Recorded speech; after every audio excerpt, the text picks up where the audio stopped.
Hey everyone, and welcome back to the Deep Dive. Thanks for having me. Today we're diving into the story of Ted Bundy. One of the most notorious serial killers in American history. We've got excerpts from his Wikipedia page and a really in-depth online biography. Should be an interesting deep dive. Yeah, just skimming through this stuff, it's Pre-tech stuff. yeah, it's chilling for sure. Yeah. I think one of the things that struck me right away was just the contrast between the horrific nature of his crimes and how normal he seemed. Right. Like this wasn't some creepy dude hiding in the shadows. He was very charismatic. Yeah, he was described as charming, intelligent, even handsome. Yeah, and that's a really important point. Like, how do you reconcile that with the monster he turned out to be? It's one of the key takeaways here. Yeah. Bundy's ability to blend in, to present himself as trustworthy and likable, was really a huge factor in his success. I mean, it's a reminder that evil doesn't always wear like a scary mask. You know? Right. Evil can be disguised as someone charming, intelligent, seemingly normal. Exactly. And then you add in the fact that he was operating across multiple states. Yeah, that's crucial. Which, pre-DNA profiling. It was a nightmare for law enforcement. Absolutely, a total nightmare for law enforcement to track him down. Totally. It's mind-boggling how he managed to maintain this double life for so long. I mean, it really speaks to his intelligence Yeah. and his meticulous planning. He wasn't just randomly committing crimes. Right at all. He was choosing his victims, strategically covering his tracks, and using his understanding of law enforcement to stay ahead of the game. He was always one step ahead. Always one step ahead. Not like other serial killers that were confined to a small geographic area. Right. This guy was a predator. Yeah, without borders. Without borders, yeah. There's this quote in the biography that I thought was really creepy but fitting. Okay. It describes Bundy's charm as like a lifeless silk flower that still draws in bees. Oh, wow. It's such a weird but fitting image. Yeah. Like, on the surface, he seemed attractive and alluring. But there was no real substance there. Nothing behind it. No genuine emotion, just a hollow shell designed to deceive. I think that's a really powerful analogy. Yeah. Bundy used his charm as a weapon to disarm potential victims and manipulate those around him. Okay, so let's dig into Bundy's early life a little bit. Okay. We're not trying to make excuses for his actions or anything. Right. But I'm curious if there's anything in his past that might help us understand how he became the monster he was. It's always a challenge to Yeah. find that balance. Yeah. We don't want to excuse, but we also want to understand the roots of that darkness. Right. And there's some pretty unsettling details about his background. Oh, yeah. For instance, his paternity was never actually confirmed. Really? Yeah, and there were even rumors that his grandfather was actually his father. Wow. So whether those rumors are true or not, Right. that kind of uncertainty and potential secrecy surrounding his family Yeah. could have definitely had a psychological impact. And on top of that, Yeah. the sources say he was raised by his grandparents for the first few years of his life, believing they were his parents. Right. And that his mother was his older sister. Wow. Imagine the shock and confusion of discovering that truth later on. Yeah. Can't even imagine that kind of emotional turmoil, It would be incredibly unsettling. especially at such a young age. Yes, especially during those formative years when a child is developing their sense of self and their place in the world. Right. It can really shake their foundations Yeah. and leave lasting scars. So there are these accounts from his childhood neighbor, Sandy Holt. Okay. She claims that Bundy exhibited some seriously disturbing behaviors even as a kid, Like what? like allegations of animal cruelty, setting a cat on fire. Oh, wow. I mean, if these are true, it paints a pretty grim picture. Those allegations, if true, are very troubling. Yeah. They suggest a pattern of cruelty and a disregard for life. Right. That's very concerning. And while it's impossible to say for sure if these childhood acts were directly related to his later crimes, Right. they definitely raise some questions. Yeah, like were there missed opportunities to intervene? Exactly. Were there red flags that people just missed? That's a question that haunts a lot of these cases. It really does. It really underscores the importance of recognizing and addressing these concerning behaviors early on. And it wasn't just Sandy Holt's account.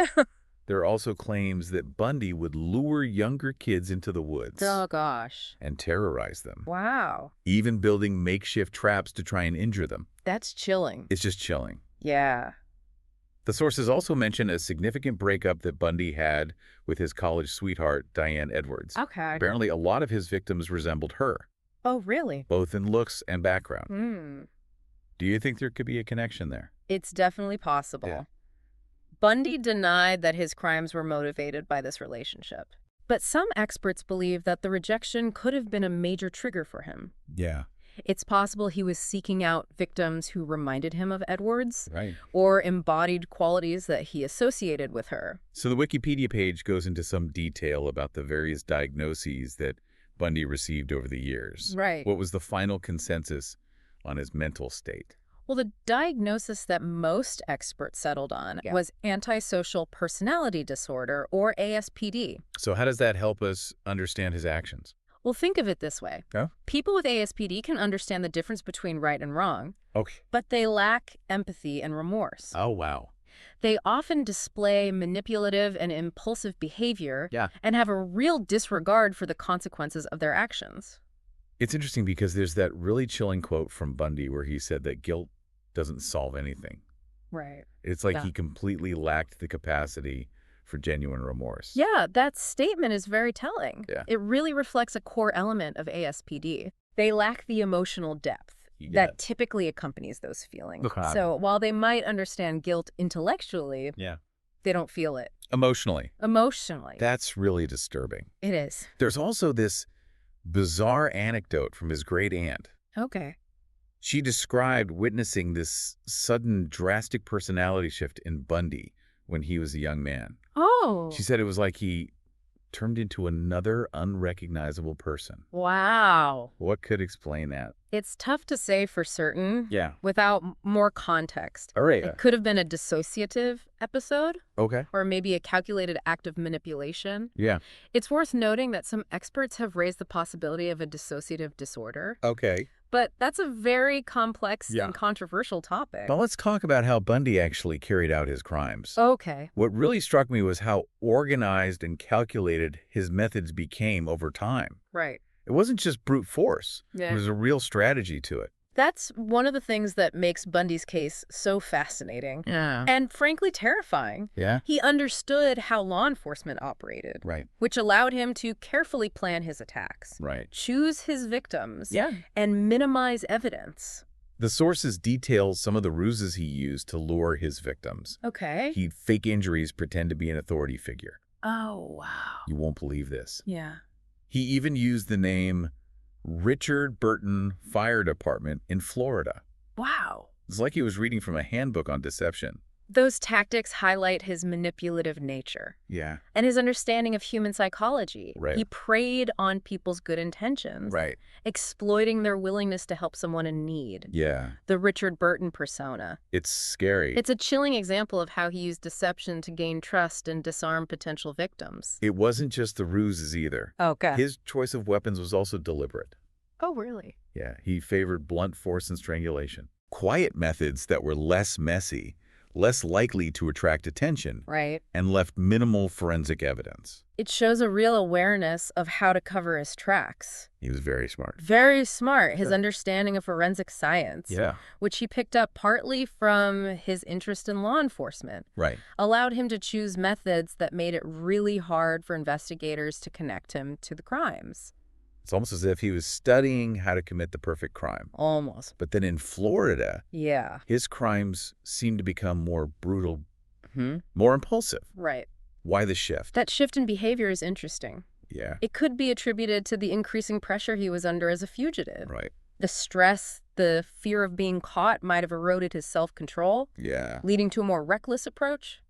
And then there's this truly horrific detail about Bundy revisiting the crime scenes Oh, gosh. and sometimes spending hours with the bodies of his victims. That's disturbing. It's just beyond creepy. It speaks to a really disturbed psyche. Yeah. It suggests a fascination with death, Right. a need to exert control even after the victim was gone. Right. Remember that statement he made about possession being the ultimate goal? Oh, yeah. It wasn't just about the act of killing. It was Yeah. about having complete control over the victim, even in death. Okay, so I think it's important to take a moment here and acknowledge the victims. Of course. These weren't just statistics. Right. These were real people with families and friends. Lives cut short.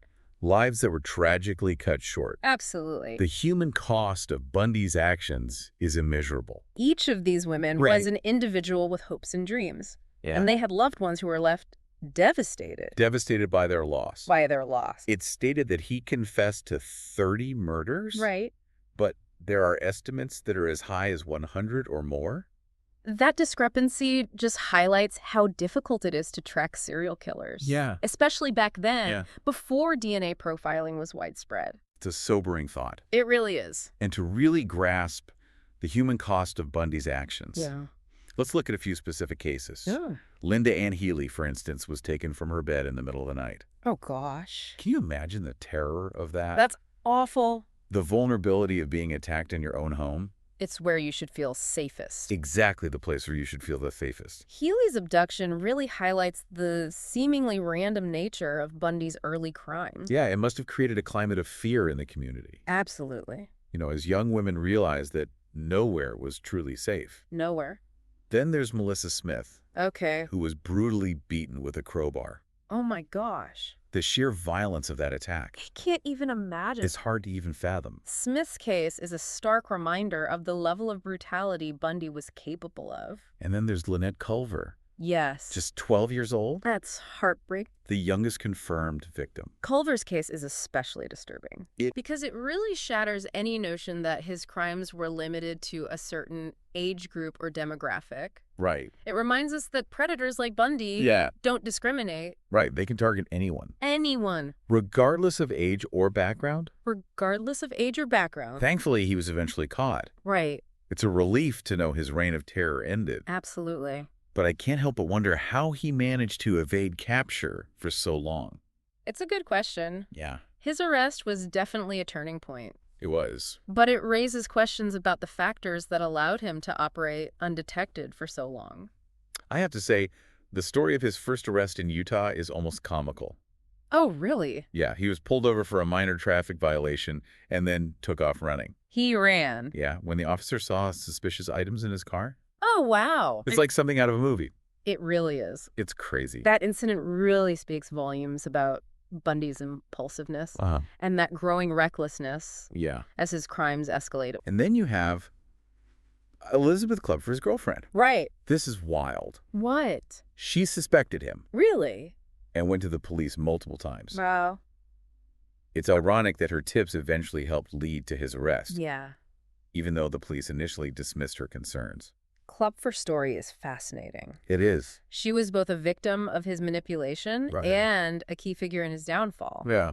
Her persistence is a real testament to the importance of trusting your gut instincts. Absolutely. And speaking up when something feels wrong. Even if you're not taken seriously right away. Even if you're not initially taken seriously. The bite mark evidence at the Chi Omega trial was also crucial, right? Absolutely. I remember reading that this was a relatively new forensic technique at the time. It was groundbreaking. So how did that help convict Bundy? Well, the bite marks found on one of the victims matched Bundy's teeth perfectly. Oh, wow. It was the undeniable evidence that the prosecution needed to secure conviction. And then there's the fact that Bundy escaped from custody.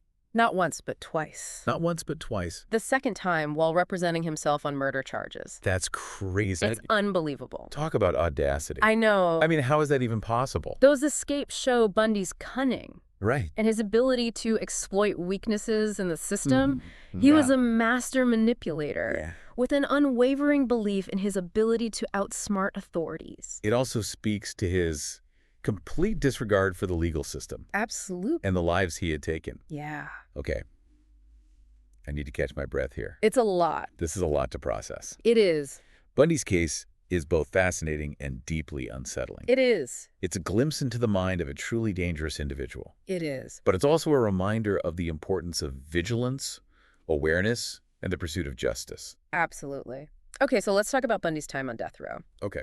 It's really interesting that he initially refused to confess to his crimes. Yeah, and then right before his execution, he suddenly changes his tune. Yeah. What do you make of that? It's a question that has been debated for years. Yeah. Some experts believe that his confessions were just a desperate attempt to delay his execution. So like a last-minute plea for more time. Right. He knew that if he gave information about unsolved cases, That it might buy him more time. The sources called it a bones for time strategy. Exactly. Creating information to try and push back his execution date. Yeah, but in the end, it didn't work. Of course not. The authorities were determined to see justice served. Right. And they weren't going to play his games. And some of the things he confessed to were truly horrific. Oh, yeah. Like going back to the crime scenes and spending time with the bodies.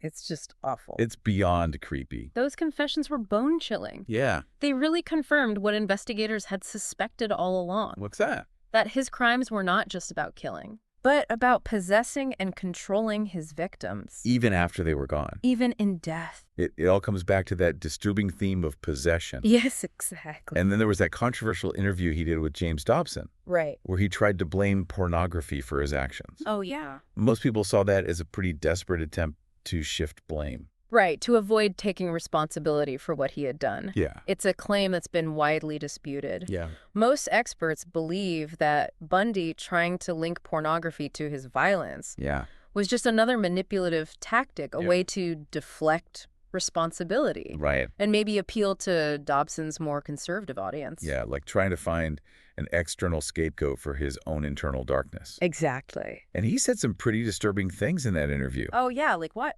Like this, you are going to kill me and that will protect society from me. But out there are many, many more people who are addicted to pornography and you are doing nothing about that. Yeah. Even facing execution, he was still trying to control the narrative. Right. Trying to manipulate public perception.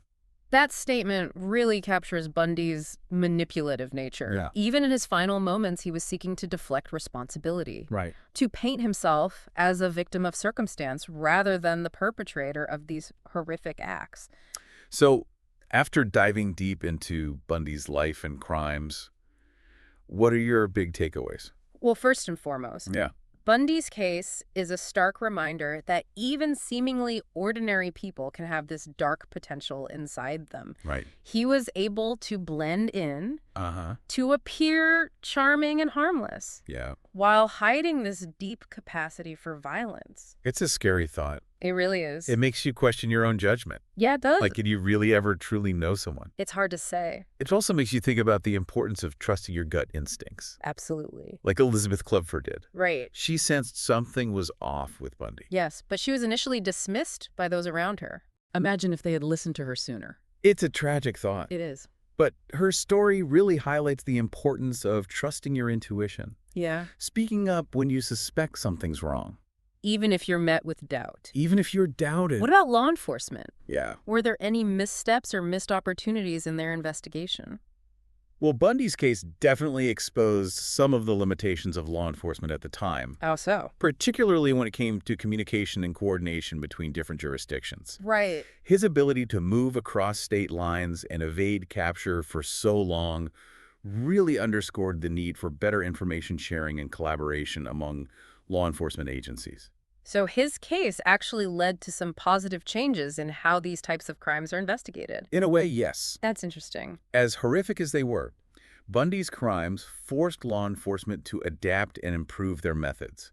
Okay. It led to advancements in forensic science. Right. Like the use of DNA profiling. And a greater emphasis on interagency communication and cooperation in tracking serial killers. That's a silver lining, I guess. It is. That something good came out of such a terrible tragedy. It's important to remember that Bundy's case had a deep impact. Yeah. Not just on the victims and their families, Right. but also on the field of criminal justice. Absolutely. It forced us to confront our vulnerabilities, to reassess our methods, and to strive for a more effective and just system. This has been a really intense and thought-provoking deep dive. It has. Thank you for helping me navigate this difficult material. It's been my pleasure. Really. It's so important to engage with these stories, no matter how disturbing they might be, in order to learn and grow and better protect ourselves and our communities. Absolutely.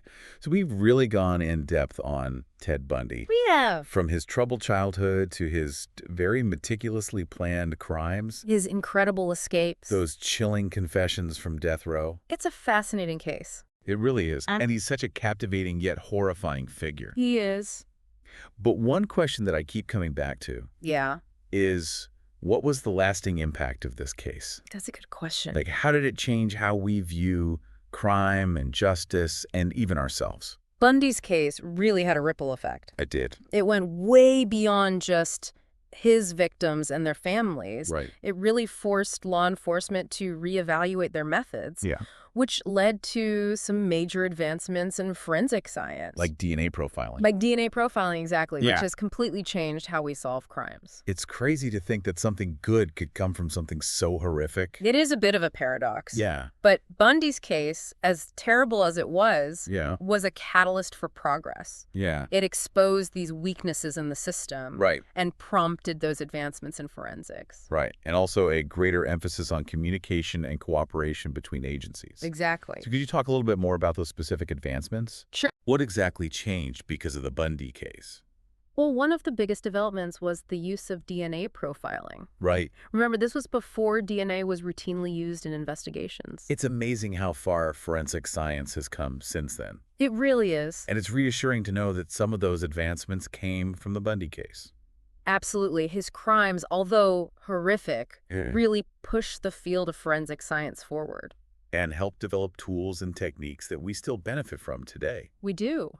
What about the changes in how law enforcement agencies communicate with each other and cooperate? Yeah, that was another huge shift. Yeah. Before Bundy, there was a lot less communication between different jurisdictions. Oh, so he was able to slip through the cracks.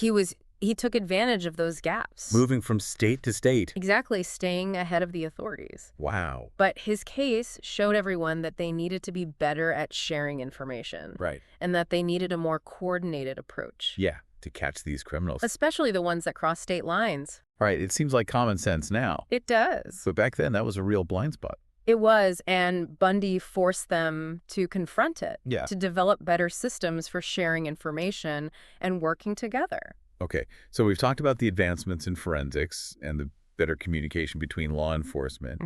What about the less tangible impacts? Yeah. How did Bundy's case change how we see crime and justice and even human nature? That's an interesting question. Yeah. Bundy really challenged our assumptions about who's capable of committing these horrific acts. Right. He wasn't some monster hiding in the shadows. Exactly. He was charming, he was intelligent, he seemed normal. And yet underneath it all, he was capable of such evil. It's true. It's like he took away our sense of security. He did. That feeling that we could easily spot the bad guys. Yeah, it made everyone a little more wary. Yeah, a little less trusting. Exactly. Bundy's case forced us to face the fact that evil can wear a lot of different masks. They can. And it can be hidden behind charisma, intelligence, even a friendly smile. It made us question our judgment. It did. And our instincts. And it makes you think about Elizabeth Klupfer. Yeah, her story's so important. She felt like something was wrong. Yeah, she went to the police. And they didn't believe her at first. She was dismissed. It shows how important it is to trust your gut. Absolutely. And to speak up when something feels off. Even when people don't believe you.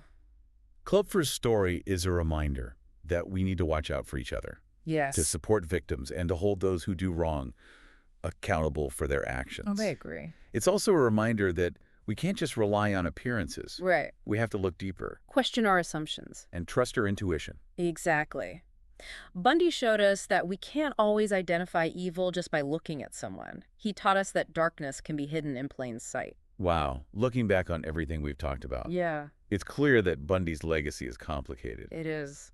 And very disturbing. Disturbing. But his crimes did lead to some positive changes. They did. That we still benefit from. It's a weird outcome, but it's important to recognize it. Yeah. We can't forget about the pain and suffering he caused. Of course not. But we can learn from it. We can. And we can use those lessons to make our world a little safer. Yes. And to our listeners, we hope this deep dive into the life and crimes of Ted Bundy has been insightful. Even though it's been a tough topic. It's a story that makes you think. It does. And it reminds us to be cautious and to think critically. And to always seek justice. Thank you for joining us on the Deep Dive. My pleasure. Until next time, stay curious, stay informed, and stay safe.